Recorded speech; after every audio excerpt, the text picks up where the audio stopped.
Hello guys, this is Brian here with another video about Blue Cross's emergency room policy change.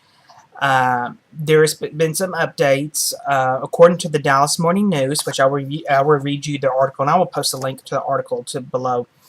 Some of the physician groups here in Texas, like the Texas Medical Association, sent a letter to the insurance commissioner to the state of Texas asking them to investigate this. They think it's illegal, unethical, everything from top to bottom. For those who don't know, a memo that was really for Blue Cross's producers and salespeople got leaked to the public, and they're making a change to emergency room treatment. They're saying that if a patient goes to out-of-network emergency room and it's not life-threatening, that they won't pay for it, which in my view is breaking state law and federal law. You really can't make the patient self-diagnose. You're not a medical professional, but I'll read you the article. Because here in Texas, there is HMO Act that, the insurance company cannot deny care for emergency situations. It says some of the state most influential doctors groups are pressing the insurance commissioner to investigate a change that Blue Cross and Blue Shield of Texas is making to its emergency room coverage.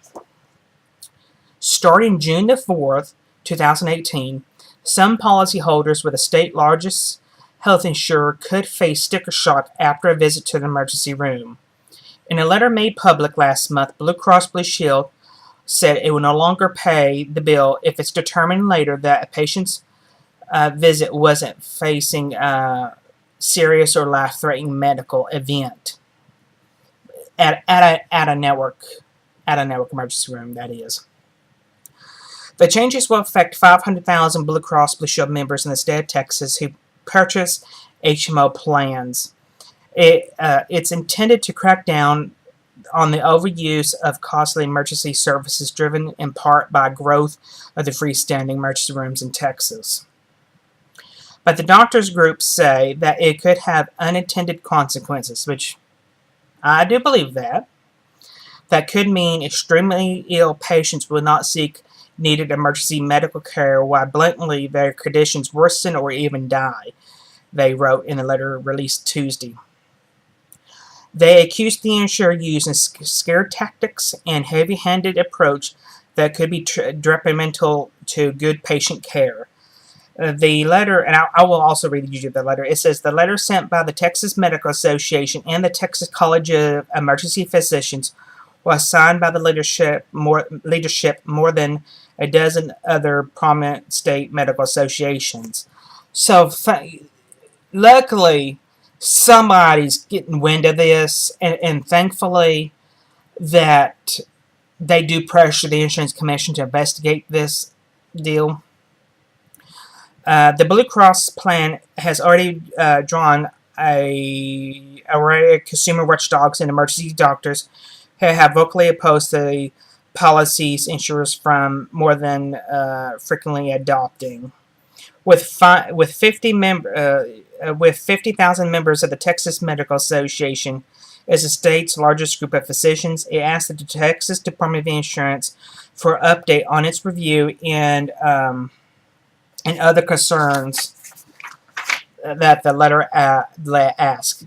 It asked, are health insurance maintenance are health maintenance organizations allowed to punish patients who seek care for what they legitimately believe is a medical emergency?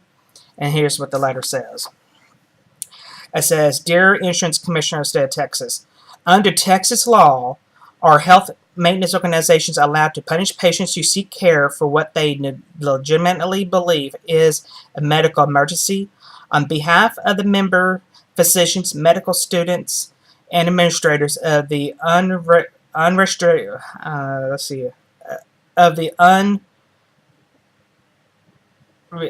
know what the other word is. Texas Medical, unregistered Texas, well, no. I don't know what that word is. Texas Medical Societies.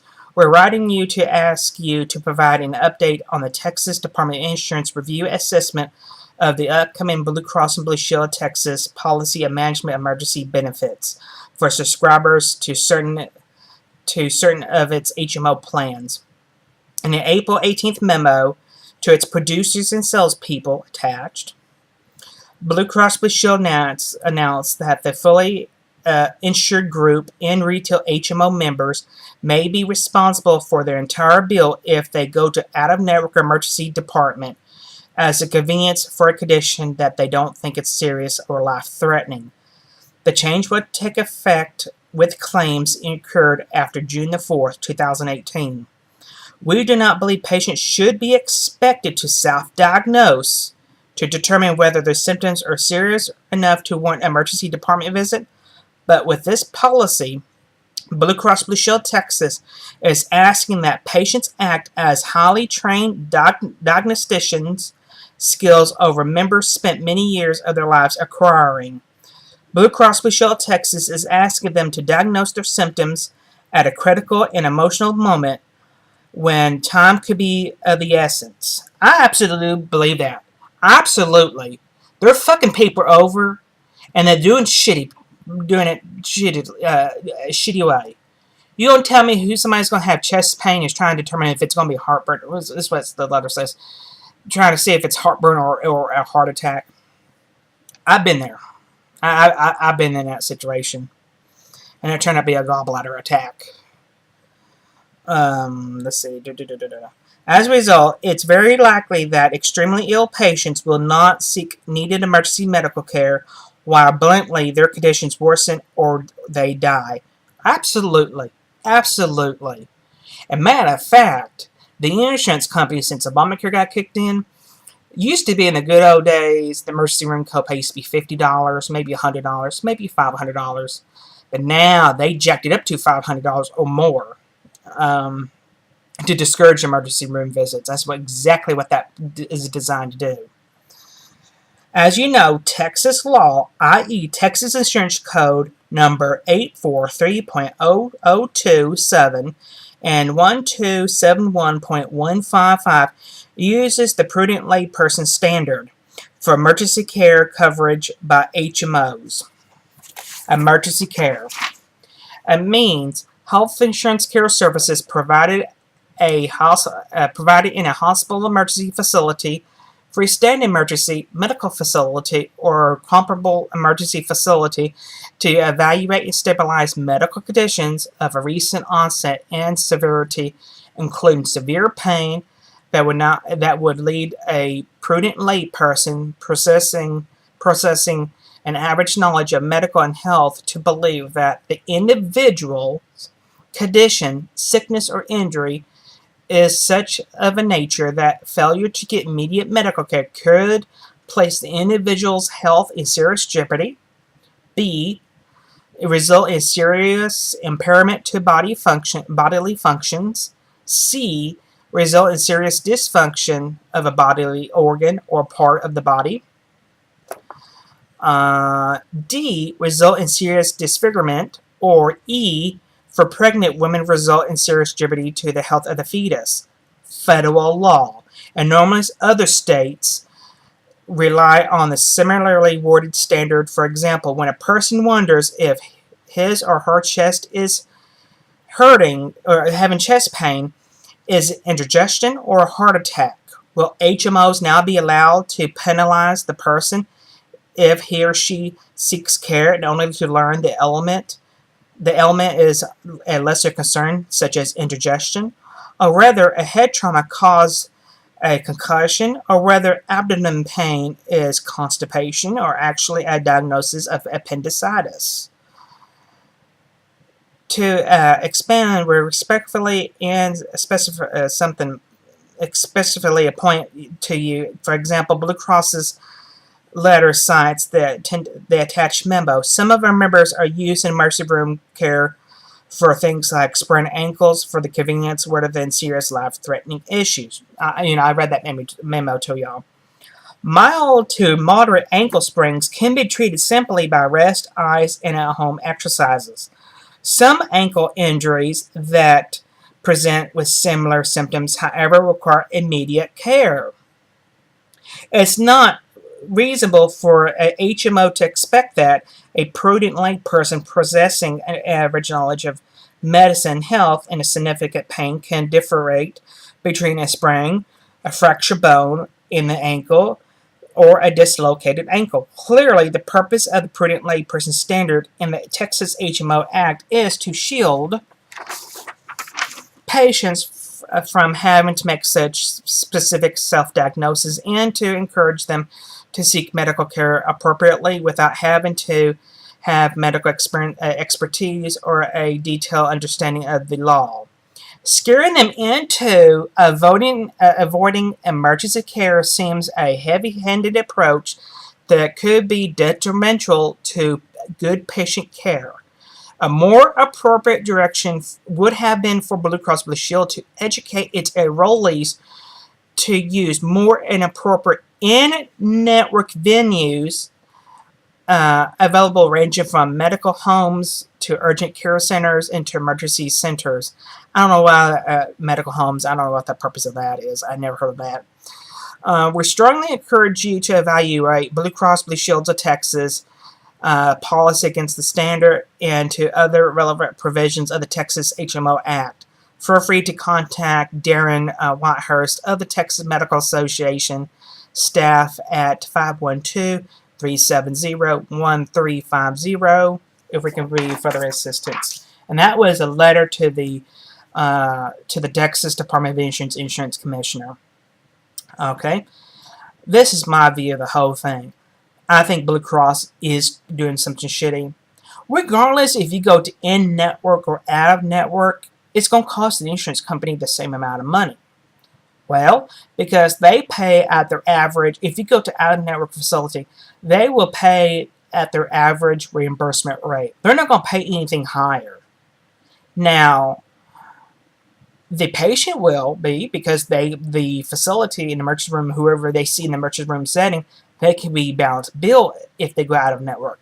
So, in reality, it's going to cost the same. And I don't know why they didn't bring that up. I think that what Blue Cross is pulling is really shitty. I think they need to be investigated by state agencies, and as well as the Texas Attorney General needs to investigate them. I think it is violating the law. I have read it on Texas Department of Insurance on my last video website that the HMO must make available emergency care without restrictions, really. So they are kind of putting roadblocks in and using scare tactics. Now, personally, I would not end up at a out-of-network facility. However, there might be circumstances where a patient may have no choice at all. They could be living in a rural area and having severe pain, and they don't have any choice. Just for example, people may come off the cruise ship in Galveston, Texas, off the Gulf of Mexico, and the closest hospital is in Galveston, and may not take Blue Cross. I mean, that could be a situation there. And also, I think what's also happening, how people end up going to our network, is just like Texas Health Resources, which is Presbyterian. They bought out a freestanding emergency room company, and all these freestanding emergency rooms popped up, but not all of them are in network. Even though it says Texas Health on the building, they're not in network. Now, for example, the one by my house, which is just 2 miles down the road, it is a freestanding emergency room, but it's actually operated by the hospital in the town. But the one in Rowlett, which is 4 or 5 miles down the road, even says Texas Health Resources. It's not in Blue Cross's network, because that one is operated by that emergency room company, which Texas Health bought out. Or they're in partnership, I guess I should say. So even people think, hey, Texas Health Resources and Blue Cross should be a network. Sometimes they're not. And you think that one might be attached to a hospital, and it's not. So you gotta be careful that way. Methodist is in the business of freestanding emergency room as well. So you just have to be careful. And you have to do your homework before you show up at an emergency room too. But another thing they need to ask the insurance commissioner as well is, how can Blue Cross make policy changes in mid-year when the policy is from January the 1st through December the 31st? I think Blue Cross has really done people shitty. I think this is a heavy-handed way to get people to not go to the emergency room and scare them not to. Absolutely. Just like the letter says. How is a person supposed to, from not something serious to something really serious? And let's all be real. Half the time you can't get into a primary care doctor. They're either so busy, something happens on Friday, Saturday, and Sunday, Friday afternoon after they close, and you're in pain. You don't want to wait until Monday. I mean, come on, let's all be real here. It just, I mean, just like it's just really shitty how they do deal with people like that. I mean, it really is. And I think the insurance commission needs to investigate this. And hopefully, they say, I read online that they have on the updated article that the insurance commissioner did send a letter to Blue Cross asking them for more documentation on this, training materials sent to the members, and all this, and they have until May the 30th to respond. So hopefully, the insurance commissioner is looking into this. What I read online. But I tell you what, I think they were violating the law. Really borderline violating the law. Because I know under Obamacare, you had they can't restrict access to emergency room care. Because in the policy books, it says in-network and out-of-network, and it's paid the same as in-network benefits. But if you go to out-of-network, you can be balanced bill. So, I don't know. Blue Cross used to be a decent company. They used to be really decent. But ever since Obamacare got kicked in, the companies went downhill. They switched CEOs at Healthcare Service Corporation. And also they switched CEOs here in Texas. The new one, I think he's been the CEO for a year or two, maybe a little bit longer. Dr. Dan McCoy. He seems to be a decent person. He's been on the news. They interviewed him on the news once in a while, and I'll watch some of the videos online. And he seems to be a decent person, but I don't know behind the scenes or not in public, the way he runs the company is shitty. When you call Blue Cross, you don't get an employee. You get some third-party contractor. You really do. So every time I call, I ask for a supervisor. And hopefully they try to fix any problems I have. But it's really fucking shitty. And they are using scare tactics. Like I said, they need to be investigated by the state. And I think the federal government needs to be investigating them too. I think they're violating some law, federal law, out there. And also, another thing I was just thinking about, if somebody ends up at a network hospital emergency room, it could be that the one that is a network in that particular town is an awful hospital. That is also a good possibility too. Maybe you live in a small rural area or a small town, and the hospital that's in that town is god awful.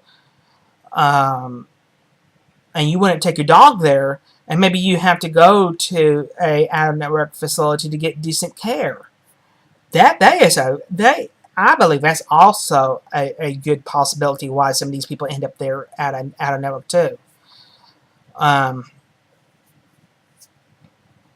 I mean, just like in Greenville, there's a hospital out there, Greenville, Texas, that I have heard horror stories about, and that may not be any good. It's not a good place to go. So, Greenville's a small town, so they would have to come this way or go more east to get medical care. So, that, like I said, if they don't have any other choice and the place is awful, they end up out of network. So that is a good possibility. Because under federal law, if you show up at an emergency room door, they can't turn you away regardless of the ability to pay. Because that's called patient dumping. So, I think the insurance company is violating some laws here. And I'm really surprised. And maybe, hopefully, these physician groups in Texas Medical Association, hopefully they can maybe talk to some lawyers and maybe have a class action lawsuit going or sue Blue Cross if this goes into effect. I think that'd be a good idea. They should talk to some lawyers and figure out if in fact are they violating members' HMO rights underneath the HMO plan. So this is just an update on the situation of Blue Cross. And like I said, I hope the state gets involved. Well, the state commissioners already get the letter started, but I hope they investigate them from top to bottom about this, and I hope they get fined. I think they are breaking the law, and also what they need to do is haul Healthcare Service Corporation and Blue Cross and Fund Congress to see what the hell they're doing with their money. They need to be grilled by Congress on explaining why they need tax exempt status, and yet the premiums keep going higher. They're canceling PPOs. On why is the rates keep going higher, and yet the reserves, which is $10.5 billion for 5 states, just keep piling up. And like I said, before Obamacare, Blue Cross used to be a decent company. They call themselves, when you call them customer service advocates, they're not anymore. They fuck you advocates. That's what they are. They're going to screw you one way or the other. Because when we had a group plan with Blue Cross before Obamacare, got on the phone with the problem and they fixed it pretty much immediately. They took ownership of the problem. They fixed it, but now, not anymore.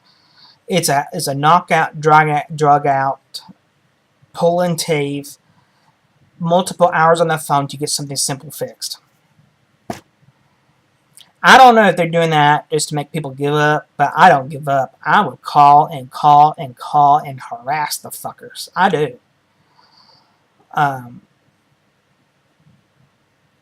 It's just it is really they have turned out to be a shitty company. They really have. And now get this. I don't know if that has been built yet, but they were going to spend $300 to $400 million on a building out in downtown Dallas and call it Innovation Lab.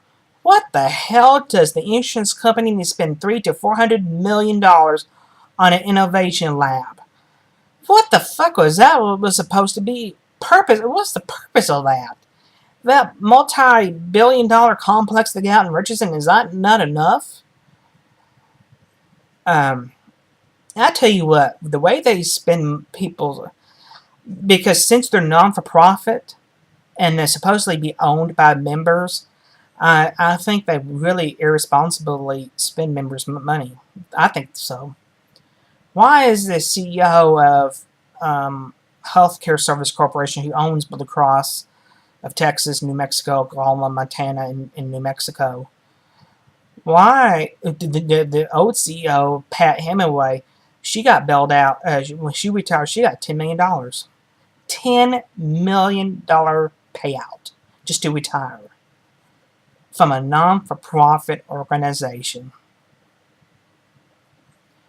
I think these states really need to be in the federal government. They need to go in there and look at their bookkeeping and pull the books up and look at it. I think they're hiding behind tax-exempt status for not paying taxes. I think they also hide behind it what's really what they spend money on.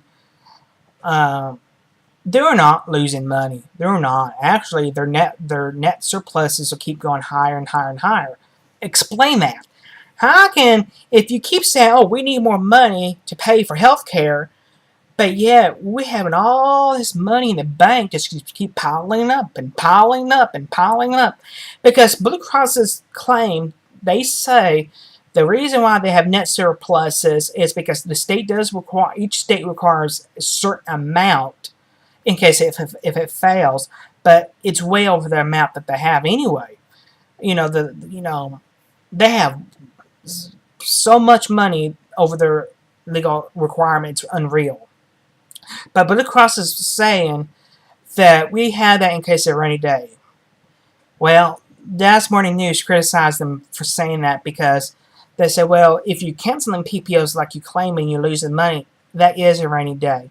So reality, and I think I read somewhere that if Blue Cross did use their net surplus money, that they should have never they would never have to raise rates for 10 to 20 years for every member that they have for 10 to 15, between 10 to 20 years if they use that net surplus, 10.5 billion.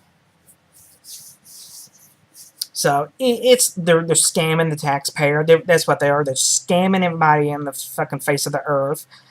They're ripping off the doctor so they can't get no money to be paid decently. Because I have noticed that with my explanation benefits, and I'm like, good grief, that doctor, some of that, like that doctor, they're not being paid very much compared to what they used to be paid.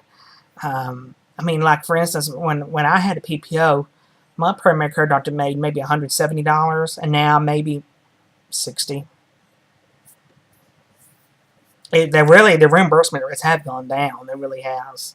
Now I don't know how that compared to other insurance carriers, but I'm telling you what, somebody along the line needs to do a class action lawsuit against Blue Cross and Healthcare Service Corporation, and the state and the federal government needs to investigate their ass. And once they investigate their ass and pull open the books, I think they will find out they've been defrauding people. Because they go to each state and say, oh, we need more premium dollar to cover the cost of health care, but net surpluses just keep going higher and higher. I don't know. They have become a shitty company, and they're really gritty. They really are. And they have outsourced the call centers to fucking people that have no fucking clue. Also, they outsource their billing. When you get the thing each month to some place in Florida. Blue Cross and Healthcare Service Corporation does not operate in the state of Florida. Used to go to Illinois, where they were based out of, but now it's someplace in Florida. I don't know if I have one around here, but it goes to Florida. Now, Blue Cross of Florida does operate in Florida, but Healthcare Service Corporation has nothing to do with them. It's a different Blue Cross company. So it's just nonsense. Talk to y'all later.